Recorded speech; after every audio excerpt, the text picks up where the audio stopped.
Welcome back to this week's Intivix Office 365 tips and tricks. My name is Brandy, and today I'm going to walk you through how to attach a file in Outlook. This tip and trick is more for the newer beginner Office 365 user.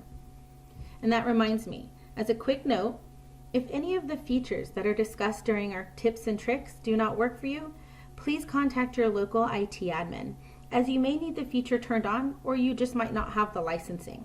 So, before this win of a feature was introduced by Microsoft, anytime you wanted to attach a file to an email, you would have to search your local browser. If you're anything like me, you might get sidetracked by a conversation with a colleague or a phone call, and you're not quite sure where you stored that file. The next thing you know, you're knee-deep in your browser search, and now you've invested more time than it took you to create the document and the email. This should be easy. So let's get started.